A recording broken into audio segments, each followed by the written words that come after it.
ফেরাউন জানতো না যে তার সাম্রাজ্যের সবচেয়ে বড় হুমকি ঠিক তার চোখের সামনেই নিঃশ্বাস নিচ্ছে। যে শিশুকে ধ্বংস করার জন্য তলোয়ার চালানো হয়েছিল, আজ সেই শিশুই ফেরাউনের রাজপ্রাসাদে লালিত পালিত হচ্ছে। কিন্তু বিস্ময়কর বিষয় হচ্ছে, যখনই আসিয়া আলাইহিসসালাতু ওয়াসসালাম সেই শিশুটিকে কোলে নিতেন, তার হৃদয়ে এক অদ্ভুত প্রশান্তি নেমে আসতো। তিনি বারবার ফেরাউনকে বলতেন, এই শিশুটি আমার, এর কোনো ক্ষতি করার চেষ্টা করবা না। আর ফেরাউনও সম্মতি জানাতো, তবে তার হৃদয়ের ভিতরে ভয় তখনও কাজ করত। অন্যদিকে নদীর তীরে এক শোকাহত মা অস্থির হয়ে দাঁড়িয়েছিলেন। তার চোখ প্রতিটি বেশে আসা যাওয়া সিন্ধুকের দিকে তাকিয়ে থাকতো।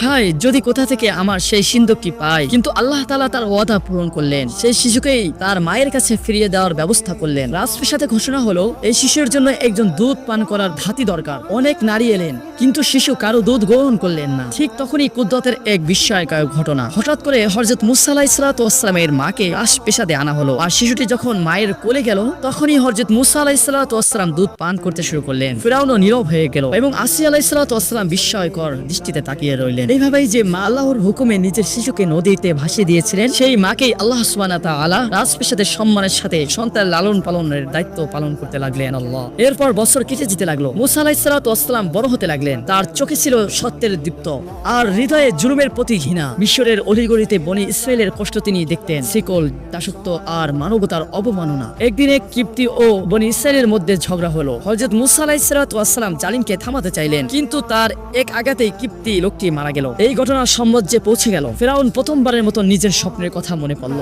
আর এরপর মুসা আলাইহিসসালাতু ওয়াসসালাম মিশর ছেড়ে চলে যেতে হলো। তিনি একাই মরুভূমির অজানা উপত্যকায় চলে গেলেন, চিরদিনের জন্য নয়, বরং পরিস্থিতি নিয়ে ফিরে আসার জন্য। এখান থেকে শুরু হয় এক নবী হওয়ার সফর। এরপর আসবে নতুন যুগ, যেখানে লাঠি সাপের পরিণত হবে, সমুদ্রের পথ করে দেবে, আর এক জালিম বাদশার পরিণত হবে ধ্বংস। কারণ আল্লাহ তাআলা যখন সিদ্ধান্ত নেন, তখন শতাব্দী তা স্মরণ রাখে, আর বড় বড় বাদশাহ অসহায় হয়ে পড়ে। নিঃসন্দেহে আল্লাহ সবকিছুর উপর ক্ষমতাবান।